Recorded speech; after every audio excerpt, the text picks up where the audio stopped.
Hi, ഇന്ന് നമ്മളോടൊപ്പം ഉള്ളത് ഒരു സ്പെഷ്യൽ ഗസ്റ്റ് ആണ്. സാഗ ടി വിയിലേക്ക് വന്നിരിക്കുന്നത് ശ്രീജിത്ത് എന്ന് പറയുന്ന ഒരു കൊറിയോഗ്രാഫറാണ്, ഒരു ഫേമസ് ഡാൻസർ ആണ്. ഓൾറെഡി നമ്മളുടെ മമ്മൂക്കയുടെ കൂടെ അല്ലെങ്കിൽ ദുൽഖറിന്റെ കൂടെയൊക്കെ ഡാൻസ് പഠിപ്പിച്ച് ഇവിടം വരെ എത്തിയിരിക്കുന്ന ഒരു വലിയ മനുഷ്യനാണ്. നമുക്ക് പരിചയപ്പെടാം. ഹായ് ശ്രീജിത്ത്, എന്തൊക്കെയുണ്ട് വിശേഷം? സുഖമായിട്ടില്ല. ശ്രീജിത്ത് എന്ന പേര് ഇപ്പൊ ഓൾറെഡി അവിടേക്കായിട്ട് ഞാൻ കേട്ടു തുടങ്ങിയിട്ട് കുറച്ച് നാളുകളെ ആയിട്ടുള്ളൂ. വർഷം സിനിമ ചെയ്തിരിക്കുന്നത് ശ്രീജിത്തായിരിക്കും അല്ലെ? ലാലേട്ടനോടും മമ്മൂക്കയോടും അതുപോലെ ദുൽഖറിനോടൊക്കെ ഒരു ഡാൻസ് കൊറിയോഗ്രാഫി ചെയ്യാന്നുള്ളത് ഒരു വലിയ മഹാഭാഗ്യമായിട്ട് ഞാൻ കരുതുന്നുണ്ട്. എങ്ങനെയുണ്ടായിരുന്നു അവരുടെയൊക്കെയുള്ള ഒരു ഓരോരുത്തരുടെ ഓരോ രീതിയിലുള്ള എക്സ്പീരിയൻസ് ആണ്. ഇപ്പൊ നമുക്കവിടെ രണ്ട് പടം ചെയ്തിട്ടുണ്ട്. ഇന്ന് വർഷം എന്ന് പറഞ്ഞു, പിന്നെ ദൈവത്തിന്റെ സ്വന്തം ക്ലിറ്റസ് എന്ന് പറഞ്ഞു.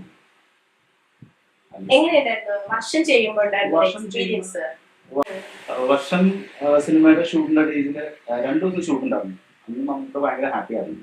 അന്ന് അടുത്തൊരു ഇൻസിഡന്റ് പറയുകയാണെങ്കിൽ നമുക്കവിടെ മോൻ സിനിമയിലെ മകൻ പാട്ട് പാടുന്ന ഒരു ഫംഗ്ഷനിൽ പാട്ട് പാടുന്നു. അപ്പൊ നമുക്ക് വൈഫ് വരുന്ന കാണാനാണ് ആ സീനില്ല. ഇടയ്ക്ക് മകൻ വന്നിട്ട് നമുക്കായിട്ട് ഡാൻസ് ചെയ്യുന്ന ഒരു സീനുണ്ട്.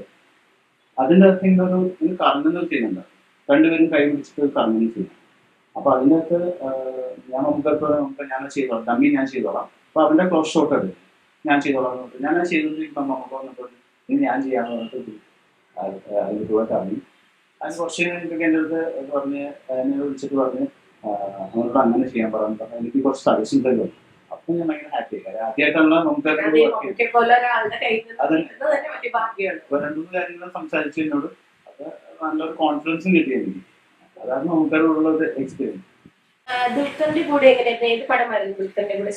ദുൽഖറിന്റെ കൂടെ ചെയ്തത് ഒരു യമൻ പ്രേമകഥ എന്ന് പറഞ്ഞ ഫിലിമിന്റെ ഒരു സോങ് അല്ല, അതിൻ്റെ അകത്തൊരു അന്താക്ഷരി സീക്വൻസ് ഉണ്ട്. അപ്പം മമ്മൂക്കയുടെ പഴയ പാട്ടില്ലേ മാനെ മധുരക്കരുണ്ട്, ആ പാട്ടിന്റെ ഡാൻസ് അതേപോലെ ചെയ്യിക്കണമെന്ന് എന്നോട് പറഞ്ഞു. അപ്പൊ ഞാൻ പറഞ്ഞ ട്രൈ ചെയ്യാന്ന് പറഞ്ഞു. അങ്ങനെ ചെയ്തു. അപ്പൊ നല്ല ക്രൗഡാണ്. അപ്പൊ നമുക്കൊന്ന് റിഹേഴ്സൽ ചെയ്യാൻ പറഞ്ഞു. ഞങ്ങള് ഒരു റൂമിൽ പോയിട്ട് അതേപോലത്തെ ഏകദേശം അതേപോലത്തെ തന്നെ ഒരു കൊറിയോ ഉണ്ടാക്കി ദുൽഖറിന് പറ്റുന്ന പോലത്തെ ഒരു രീതിയിൽ ചെയ്തു. ദുൽഖർ അടിപൊളിയായിട്ട് ചെയ്തു. നല്ല റീച്ച് ആയിട്ടുള്ള ഒരു മൂവ്മെന്റ് ഒക്കെയാണ്. ഈ പ്രേമലൂലെ ഒരു പാട്ട് ഭയങ്കര ഹിറ്റായി മാറിയിട്ടുണ്ടായിരുന്നു. ആ ഒരു പാട്ടിലേക്ക് താങ്കൾ എങ്ങനെയാണ് എത്തിപ്പെട്ടത്? അതിന്റെ ഡയറക്ടർ ഗിരീഷനോട് സിറ്റുവേഷൻസ് പറഞ്ഞു. അപ്പോ ഒരു ഫണ്ണായിട്ട് ചെയ്യണം, ഇവരൊക്കെ ഇന്ററാക്ഷൻസ് ഉണ്ടാവണം, ഇത്രയൊക്കെ എന്നോട് പറഞ്ഞു. അപ്പോ ഓൾറെഡി ആ പാട്ട് ഭയങ്കര ഹിറ്റായിട്ടുള്ള. അപ്പൊ ഞാൻ ആലോചിച്ചപ്പോഴേക്കും യൂഷ്വൽ ഡാൻസ് അല്ലാതെ കുറച്ചും കൂടെ ഒരു റിയലിസ്റ്റിക് പോലത്തെ സാധനങ്ങൾ ചെയ്യാന്ന് വിചാരിച്ചിട്ടാണ്.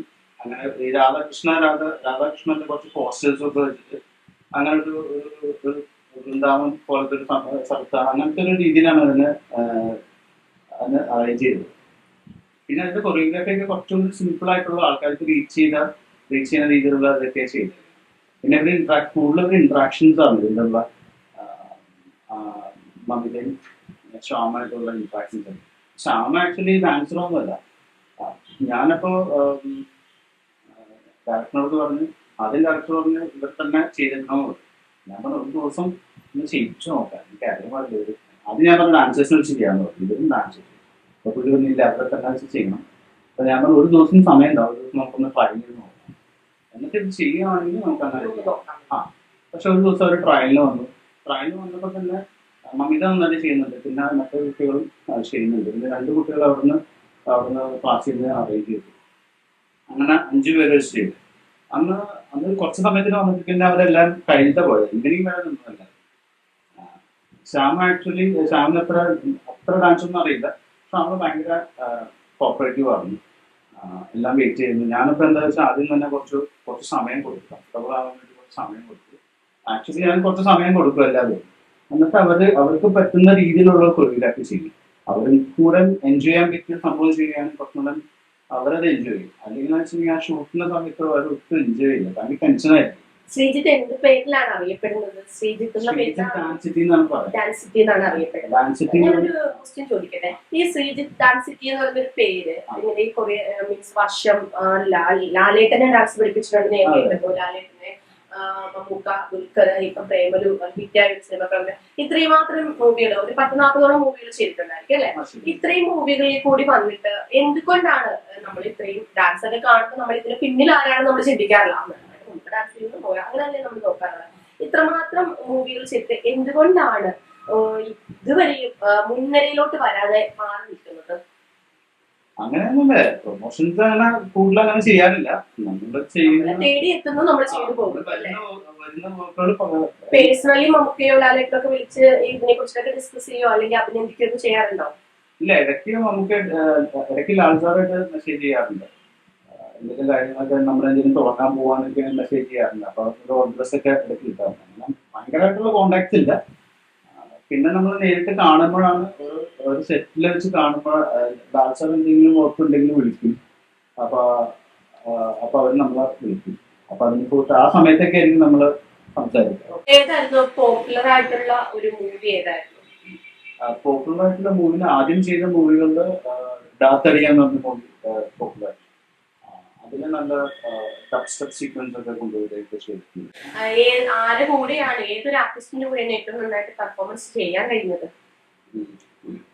കൂടുതൽ ഡാൻസ് സീക്വൻസ് ഒക്കെ കൂടുതൽ ചെയ്തിട്ടുള്ളത് റിഫാക്കലിന്റെ കൂടെ. ഗൗതമയുടെ പടങ്ങളും പിന്നെ ആഷിഖേട്ടന്റെ പടങ്ങളൊക്കെയാണ് കൂടുതൽ ചെയ്തിട്ടുള്ളത്.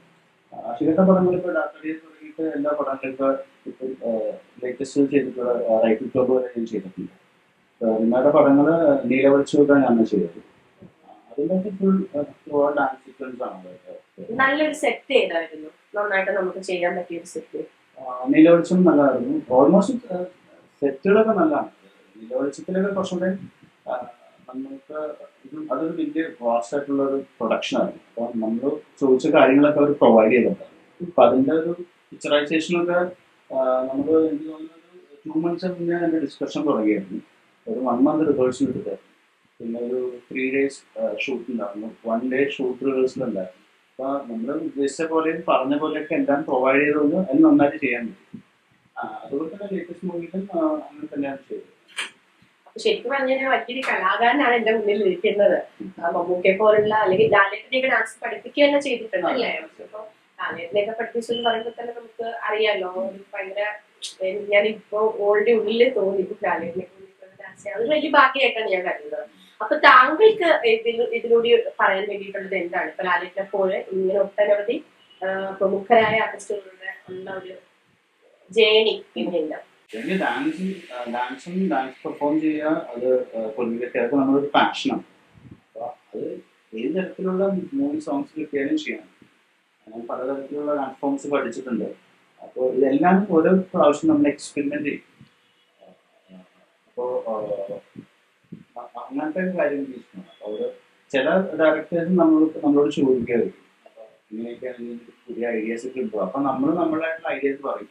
ചില ആൾക്കാർക്ക് സ്പെസിഫിക്കലി എന്താ വേണ്ടതെന്ന് അറിയാം, അപ്പൊ അവരത് പറയും ഇങ്ങനത്തെയാണ് വേണ്ടത്. ചില ആൾക്കാർ ചോദിക്കുന്നു.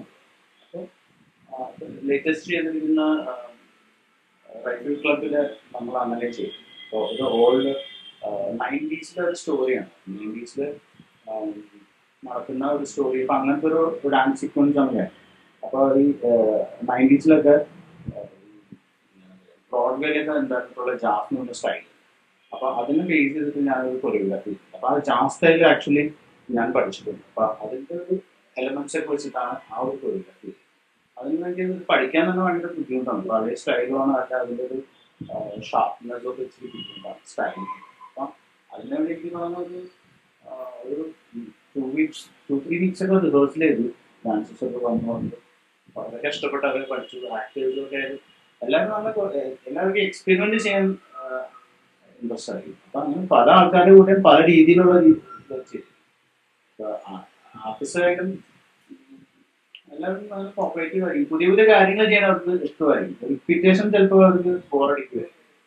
നമ്മളെന്തെങ്കിലും കൊറിയോഗ്രാഫിയിലോ അതിലൊക്കെ കൊണ്ടുവരാണെങ്കിലും നമുക്ക് ചെയ്യാൻ പറയുന്ന കാര്യം. ഇപ്പൊ അവരിപ്പോ ഷൂട്ട് ചെയ്യാൻ വരുമ്പോ നമ്മള് ഇവരൊക്കെ എത്രയോ വർഷങ്ങളായിട്ട് എത്രയോ കാര്യങ്ങൾ ചെയ്തിട്ടിങ്ങനെ, അപ്പൊ വീണ്ടും അത് തന്നെ കൊണ്ടുവരാണെങ്കിൽ അപ്പൊ അവര് പറയും ഓക്കെ.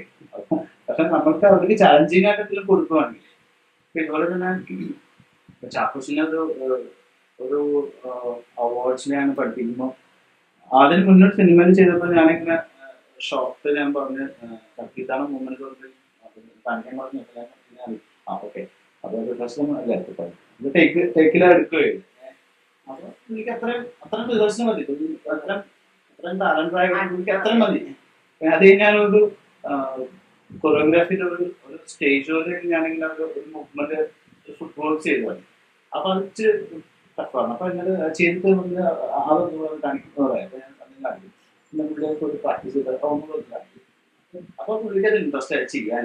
ചില ആൾക്കാരെന്ന് വെച്ചിട്ടുണ്ടെങ്കിൽ അതൊന്നും മാറ്റാൻ പറ്റുന്നത് ചിലപ്പോ അത് ടൈം ഉണ്ടാവില്ല. ചിലപ്പോ ലാലേട്ടനൊക്കെ ഭയങ്കര എന്ത് നമ്മളെന്ത് പറയാനും ചെയ്യും. അപ്പൊ നമ്മൾ അതിനനുസരിച്ചായിരിക്കും ചെയ്യും.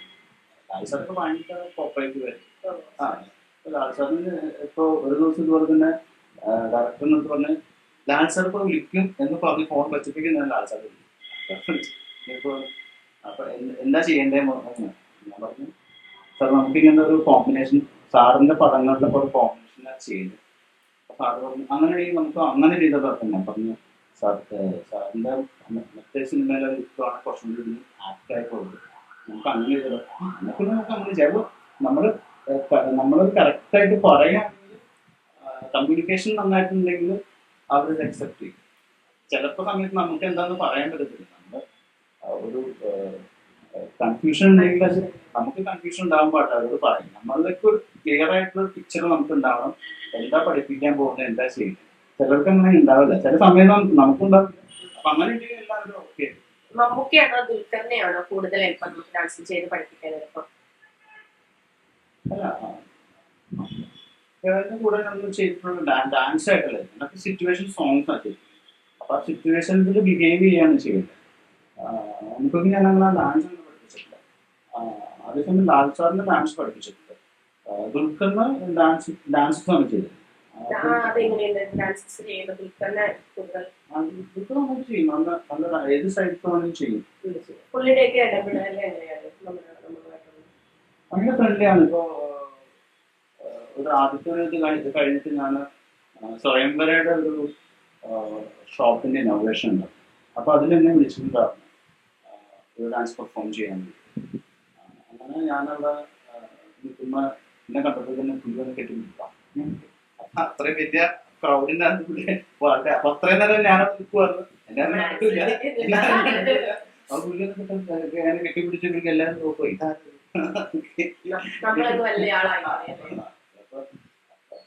അപ്പൊ അവരൊക്കെ ഭയങ്കര ഫ്രണ്ട്ലിയാണ്, ഭയങ്കര റെസ്പെക്ട് ആണ്. പിന്നെ അന്ന് ഡാൻസ് ഒക്കെ ചെയ്തായിരുന്നു, നമ്മൾ ഡാൻസ് ഒക്കെ പഠിപ്പിച്ചിട്ടുണ്ടായിരുന്നു ഓൺ സ്റ്റേജിൽ. ഇനിയിപ്പോ വരാൻ പോകുന്ന മൂവിയാണ് ഈ റൈഫിൾ ക്ലബ്. ഇപ്പം റീസൺ ഇനി ഇറങ്ങാൻ പോകുന്ന മൂവി ഏതാണ്? ഇറങ്ങാൻ പോകുന്ന മൂവിയാണ് റൈഫിൾ ക്ലബ്. അത് ആഷിഖുണ്ട്, ആഷിഖുന്റെ ഡയറക്ടർ മൂവില് അദ്ദേഹം തന്നെ എന്റെ ക്യാമറയും ചെയ്യും. കൊറിയോഗ്രാഫി അത് ഞാൻ നേരത്തെ പറഞ്ഞ ഒരു 90s ടൈപ്പ് ഓഫ് സോങ് ആണ്. ഇപ്പൊ ആഷിഖ് കപൂറിന്റെ മൂവികൾ നമുക്ക് നേരത്തെ മുതലേ അറിയാം. പഴയൊരു കാലഘട്ടവും പുതിയൊരു കാലഘട്ടവുമായിട്ടുള്ളൊരു വ്യത്യസ്തമായിട്ടുള്ള രീതിയായിരിക്കും. അപ്പൊ അതിൽ നിന്നുള്ള ഡിഫറൻസ് എന്തായിരിക്കും? പഴയ കാലഘട്ടത്തിൽ അതേ ഒരു കൊറിയോഗ്രാഫിയിൽ പുതിയ കാലഘട്ടത്തിലേക്ക് വരുമ്പോൾ ഉണ്ടാകുന്ന ഒരു മാറ്റം. കൊറിയോഗ്രാഫി ഇപ്പൊ ആഷിഖിന്റെ പടങ്ങളുടെ എല്ലാവരും ഒരുപാട് വ്യത്യസ്തത കൊണ്ടുവരുന്ന ഒരാളാണ്. ഇതിന് മുന്നത്തെ ചെയ്തത് നീലവിളിച്ചുമാണ്. അതിൻ്റെ അകത്ത് 60 ആ ടൈപ്പിലുള്ള. അപ്പൊ അതിന്റെ സെറ്റും അതിന്റെ കൊറിയോഗ്രാഫിയും അതിന്റെ കോസ്റ്റ്യൂംസും മേക്കപ്പും ഹെയർ സ്റ്റൈലും ഒക്കെ വളരെ വ്യത്യാസമുണ്ട്. നമ്മൾ അതിനു വേണ്ടിയിട്ട് എന്ത് പറഞ്ഞാലും അത് പ്രൊവൈഡ് ചെയ്യും. അപ്പൊ അത് തന്നെയാണ് ഏറ്റവും വലിയ കാര്യം. നമ്മൾ പറയുന്ന കാര്യങ്ങൾ ആ പടത്തിന് അല്ലെങ്കിൽ ആ ഒരു സീക്വൻസിന് നല്ലതാണെന്നുണ്ടെങ്കിൽ എത്ര വേണമെങ്കിൽ പ്രൊവൈഡ് ചെയ്യും, അത്ര ഫണ്ട് വേണമെങ്കിൽ. ഇപ്പൊ റൈഫിൾ ക്ലബിലെ സോങ് ഇതുപോലെ തന്നെ നമ്മൾ അതിന് വേണ്ടിയിട്ട് കുട്ടികളെയൊക്കെ ട്രെയിൻ ചെയ്ത് അതിന്റെ സ്റ്റൈലിങ്ങും എല്ലാം 90s തന്നെ. പക്ഷെ അതിന്റെ ഇപ്പോഴത്തെ ഒരു രീതിയിലായിരിക്കും അതിനൊരു പിക്ചറൈസേഷൻ വരുന്നത്. ആ ഒരു കാലഘട്ടത്തിലെ ഡാൻസ് ഫോം ആ 90s കഥയാണ് നടക്കുന്നത്. അപ്പൊ ഈ കാലഘട്ടത്തില് അതിന്റെ ഒരു എലമെന്റ്സും കൂടെ ഉണ്ടാവും. ശരിക്കും പറഞ്ഞു കഴിഞ്ഞാൽ ഇനി നമുക്ക് ഒരുപാട് നല്ല നല്ല സിനിമകൾ പ്രതീക്ഷിക്കാം. അതിനകത്തൊക്കെ കൊറിയോഗ്രാഫി എന്ന് പറയുന്നത് വലിയൊരു കാര്യം തന്നെയാണ്. കാരണം നമ്മള് മൂവിയുടെ മുന്നിൽ പോയിരുന്ന കൊള്ളാം, ഡാൻസ് കൊള്ളാം, അല്ലെങ്കിൽ ആ പെർഫോമൻസ് കൊള്ളാം, അത്ര മാത്രമേ നമ്മൾ കാണുന്നുള്ളൂ. ഇതിനെ പിന്നിൽ പ്രവർത്തിക്കുന്ന നിങ്ങളെപ്പോലുള്ള വലിയ കുറെ മനുഷ്യരുണ്ടെന്ന് നമുക്ക് അറിയാൻ പറ്റുന്നുണ്ട്. പറഞ്ഞ ഒത്തിരി സന്തോഷമുണ്ട് എന്നെ കേൾക്കുന്നത്. അങ്ങനെ ഒരാൾ എന്റെ മുന്നിൽ ഇന്റർവ്യൂവിന് എടുക്കാനിരിക്കുന്നത് എനിക്ക് വലിയൊരു അഭിമാനമായിട്ട് ഞാൻ കാണുന്നു. അപ്പം താങ്ക് യു, ഇത്രയും നേരം നമ്മളോടൊപ്പം സമയം സ്പെൻഡ് ചെയ്യുന്നതിന് താങ്ക്സ്.